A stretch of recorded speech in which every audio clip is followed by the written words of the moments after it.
Wayesevele seshonile owesifazane owashiswa nemoto yakhe waba umlotha emathuneni asemolweni eThekwini ngo-Ephreli 2020. Lokhu kuveze uWarrant Officer Vukile Majolo ngochwepheshe ecwaningeni ngemililo emaphoyiseni. Ubekade ethula ubufakazi inkantolo enkulu yaseThekwini izolo ecaleni lokubulawa kwenkosazane yakhulukazi Ndlovu neminyaka ngo-39. Kwaboshwa umyeni kamufi uMnumzane Sifiso Ndlovu emva kwezinyanga eziyisithupha owakhululwa ngebheyili, okuyimanje uqiqa enkantolo ngaleli icala. uMajola uthe ocwaningeni lakhe wathola ukuthi imoto yashiswa ngamabomu umuntu wayehlose ukucisha ubufakazi noma-ke esabalalisa ukubulawa komuntu. Izinsalela zesidumbu somuntu ezatholakala emotweni zasikhombisa akwenzekanga lokho okuvamise ukwenzeka uma kuqala umlilo nomuntu ophilayo, ngoba-ke lowo muntu uyabaleka. Lezi zinsalela-ke zikhombisa ukuthi umufi akazange-ke abaleka, okusho ukuthi wayesevele seshonile noma-ke equlekile ngesikhathi kushiya imoto, kusho-ke uMajola.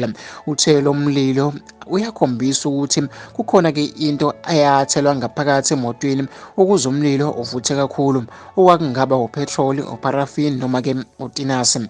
Uveze ukuthi-ke isidumbu sasha saba umlotha, wawusubona-ke ngezicucu zamathambo umuntu-ke ayevundle lapho, noma-ke okwakunesihlalo somgibeli sangaphambili, ikhanda-ke lilele livundlele ngakumshayeli.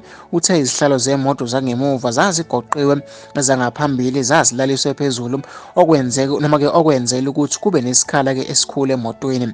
Ngabe-ke ukhuluma iphutha umuntu othi umlilo waqala umuntu owayebhema ngaphakathi noma-ke owaba nobudedengu-ke. Ayikho-ke lento, lo mlilo awuqalanga-ke enjinini noma-ke ebhothini, waqala ngaphakathi emotweni, kusho-ke uMajola. Kuphinde kwafakaza iphoyisa uSergeant Ntokozo Dlamini owathunywa-ke ngumphenyi wecala uba yokwenza libofuzo noyise kamufi e-East London, Eastern Cape, ukuze-ke noma-ke kuqhathaniswe nezinsalela ezathola emotweni. Owaqala waba-ke ngumphenyi waleli cala uSergeant Samsanqa Mthethwa naye ufakazile enkantolo, wathi-ke wafaka-ke isicelo kwi-car track nakwa-Vodacom ukuze kutholakale izihlobo zikamufi. Uthe-ke ingcindezi ayethola ivele emndenini kamufi yaze yaphoqa ukuthi ashayele ucingo uNdlovu ambizele esiteshini ukuze-ke amphice ngemibuzo, kodwa-ke wangabuya nalutho, wase ephoqeleka ukuba-ke amdedele.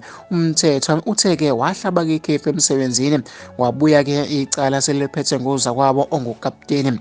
Icala-ke liyaqhubeka ngomsombuluko.